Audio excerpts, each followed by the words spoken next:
and screen them.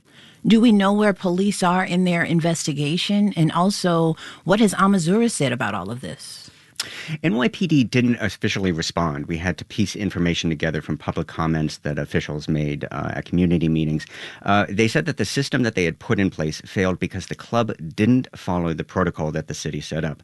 They said the investigators are working hard and that they uncovered a car with New Jersey plates and that there was some physical evidence in the car, but they haven't said anything more than that.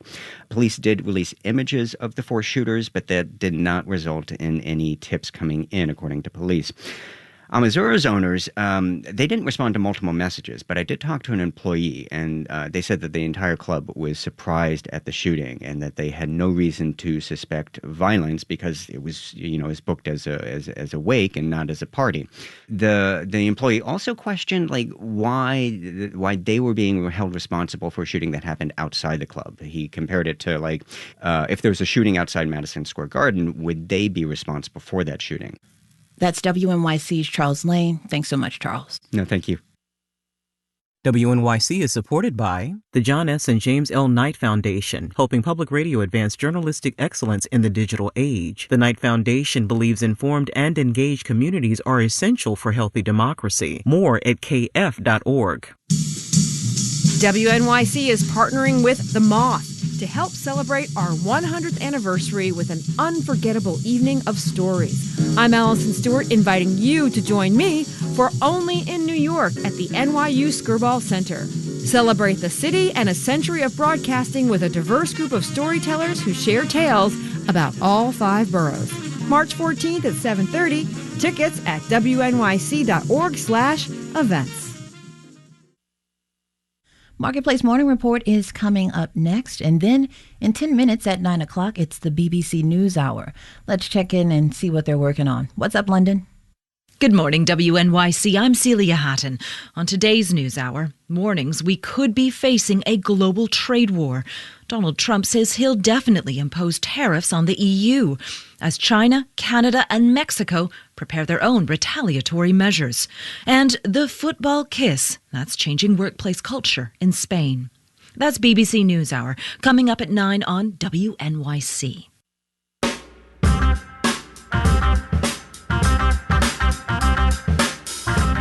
Cloudy skies as you start the day. It's 33 degrees. It'll be partly cloudy throughout most of your Monday. Expect highs in the mid-40s and steady temps tonight around 43. You're listening to WNYC at 8:51. Good morning.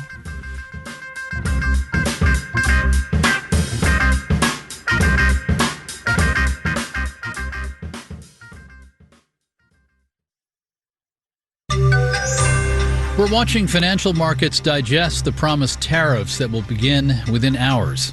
Marketplace Morning Report is supported by Glassdoor. See who's hiring, what they're paying, and join conversations with professionals in the new Glassdoor community. Now with expert tips for career success from best-selling work-life author Adam Grant. All on the Glassdoor app.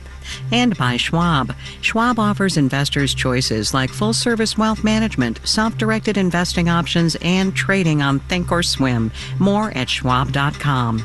I'm David Brancaccio in Los Angeles. President Trump is set to have calls today with the leaders of Mexico and Canada after the administration imposed new tariffs on imports from America's 3 largest trading partners, 10% on Canadian energy imports, 25% on everything else from both Mexico and Canada. Also, under the Economic Emergency Declaration, moving China tariffs up by another 10%. If this is a negotiating tactic, as some have suggested, there isn't much time. The import taxes kick in just over 15 hours from now, midnight Eastern. Marketplace's Nova Safo has more. The tariffs President Trump announced affect a far bigger chunk of the U.S. economy than the ones he imposed during his first term. It was larger and more forceful than we were expecting in our baseline forecast. Kathy Bostjancic is chief economist at Nationwide Financial. So depending if they actually do get enacted, and you see Canada and Mexico retaliate as they've indicated they would, that could shave about 2 full percentage points off of GDP growth. That means the economy could see almost no growth this year and could potentially even dip into recession, including job losses. Inflation could increase perhaps about 0.6 of a percentage point, and in some areas, prices would rise far more than in others. For instance, for auto prices, we could see a jump of 10%. Grocery prices could rise, so could prices at the pump. A rise in lumber prices could increase the cost of building homes. Smartphones and other electronics made in China could become more expensive. In general, analysts say the new tariffs are likely to cost American households about $1,000 to $1,200 a year. The president's order also removes an exemption which allowed packages worth less than $800 to come into the country tax-free. That means those purchases from Temu and Shein and other low-cost Chinese retailers will face import taxes for the first time. I'm Nafasafo for Marketplace. How this plays out in financial markets, stock index futures are down sharply but not crashing. The widely held S&P 500 index is down 1.6%. The futures are. The NASDAQ futures are down 1.8%. Dow futures are down 1.5%, implying a drop of something close to 600 points at the official open in just over half an hour. The VIX index of stock market volatility up 21%. With higher tariffs, stock in German car companies down 5.7% for VW. BMW stock down 3.6%. The bond market here is up, with Treasuries seen as a safe haven amid turbulence. The 10-year interest rate is down at 4.51%. The dollar is up about 1% to the euro, in part on the assumption that high import taxes will bolster inflation. It's up 1.6% to the Mexican peso, and it costs 1.47 Canadian dollars to buy a U.S. dollar, the lowest for the Canadian loonie in 22 years. The price of gold up 2% in a week. Marketplace's Mitchell Hartman has that. London and New York are hubs of the global gold trade. Jacob Kierkegaard at the Peterson Institute for International Economics says New York has the futures market, while most of the physical gold is still stored with the Bank of England. The Financial Times reports so much gold has been shipped to New York recently, there's a shortage in London. Kierkegaard explains U.S. tariffs on imported metals could be coming soon.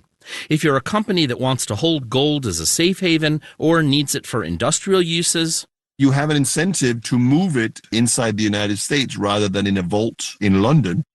This geographic shift doesn't explain why the price of gold is up. High U.S. interest rates and a strong dollar usually depress gold, says Rob Hayworth at U.S. Bank. But think about tariffs and sanctions and other restrictions on global trade. We could continue to see global central banks diversify their reserve holdings into gold, which could push the price of gold even higher. I'm Mitchell Hartman for Marketplace. Marketplace Morning Report is supported by Rubrik. When cyber attacks come for the cloud and threaten business operations, Rubrik gives you the power to bounce back fast. More at Rubrik.com. And by Progressive Insurance. The Name Your Price tool provides a range of coverage options. Progressive.com. Price and coverage match limited by state law. And by Clear Channel Outdoor, an out-of-home billboard company that offers data-driven advertising solutions for businesses big and small. Billboardsforbusiness.com. The advisory group on government efficiency, headed by Tesla and SpaceX tycoon Elon Musk, reportedly now has access to the financial plumbing of the U.S. Department of Treasury, its payments system. For more, let's turn to Marketplace's senior Washington correspondent, Kimberly Adams. Good morning. Good morning, David. Tell me more about this payments system here. It's called the Bureau of Fiscal Service, and like you mentioned, it's part of the Treasury Department. It's sort of like accounts payable for the federal government, and it handles almost $6 trillion in payments for things like Social Security, tax refunds, federal grants payments, even payments to some contractors. So almost 90% of federal checks going out the door move through this system, so it affects millions of Americans and American businesses. Now we have the New York Times and Politico reporting that this government efficiency panel advising the administration, that's the one with Musk at the helm, now have access to this important system. This appears to have prompted the resignation of the Treasury official who had been running that division. Why is this system a priority for these government cost cutters? Elon Musk claimed on his platform X that Treasury officials were regularly approving fraudulent or illegal payments, although he didn't provide any evidence for this, and there is a system in place to prevent that from happening, but as part of a broader effort to just sort of rein in government spending in general. And what are we hearing in response? Democratic Senators Elizabeth Warren and Ron Wyden, both ranking members on 2 Senate financial committees, have sent letters to Treasury demanding more information about what's going on. They're calling these moves concerning and dangerous, as well as a risk to national security. Because this system contains a ton of data about individual Americans and businesses. They also flagged Elon Musk's business relationships with China, arguing those connections create an even greater risk when he has access to data like this. Marketplace's senior Washington correspondent Kimberly Adams, thank you. You're welcome, David. And in Los Angeles, I'm David Brancaccio. It's the Marketplace Morning Report from APM, American Public Media.